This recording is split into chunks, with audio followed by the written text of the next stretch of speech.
刘邦从来没有说过自己要当皇帝，但是这7个诸侯王都很聪明，能干到诸侯王的这一级的，一方诸侯真没有傻子，极其精明的人，这个叫政治精英。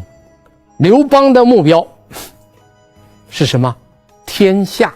最明显的是项羽派了一个说客叫伍射去游说韩信，这个伍射给韩信说了一句非常重要的话，他说刘邦这个人是个什么样的人呢？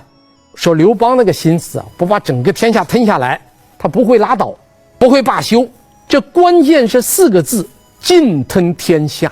你想想，一个想尽吞天下的老王，你给他什么尊号？只有皇帝。第二，你再看看刘邦从汉中杀回关中以后，刘邦实行的地方行政的组织，什么行政组织？郡县制。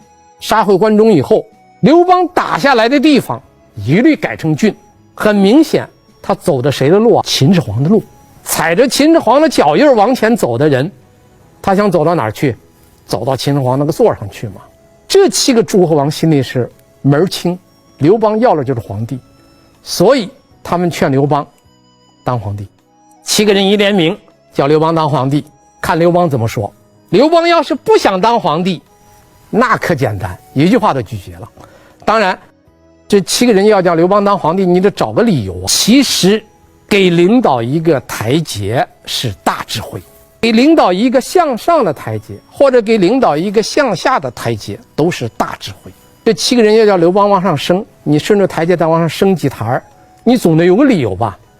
不能说你爬吧，那领导不给你往上爬，他觉得你笨。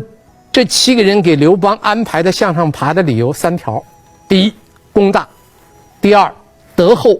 第一是功劳大，第二是你的道德厚重，第三，区分上下。给了这3个台阶，刘邦就可以顺着台阶往上爬了。但是刘邦在爬之前，刘邦还说了几句话，说这个帝呀，皇帝这个帝不是一般的人，一定是贤者。你看我这个人，你要叫我再往上爬，我怎么来处理天下的事儿呢？其实刘邦这个回答听话听音儿，这7个诸侯王一听就明白。第一，刘邦不反对称帝，你给了个梯子叫他爬，他不反对。第二，他质疑的是自己的资格，他说我这个资格够不够呢？帝者贤者，我是不是贤者了？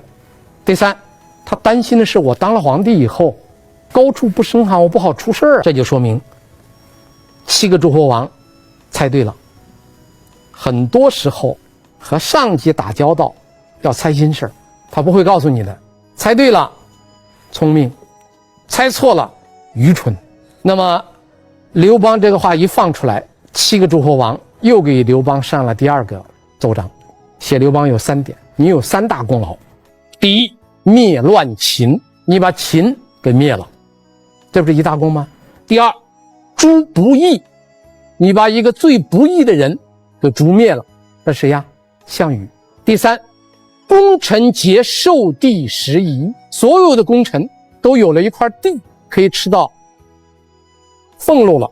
所以在这种情况下，你这个诸侯王已经不足以来称呼你了，你这样做是对天下有好处的。这句话一定要说，不是对你有好处，对天下老百姓有好处，这句话叫会说。你看人家刘邦的回答，第2次上了奏章以后，刘邦就说了一句话：诸侯王信以为便于天下之民，则可以。刘邦这话说了多巧妙！如果你们认为我要当皇帝对天下老百姓有利，那我就当了。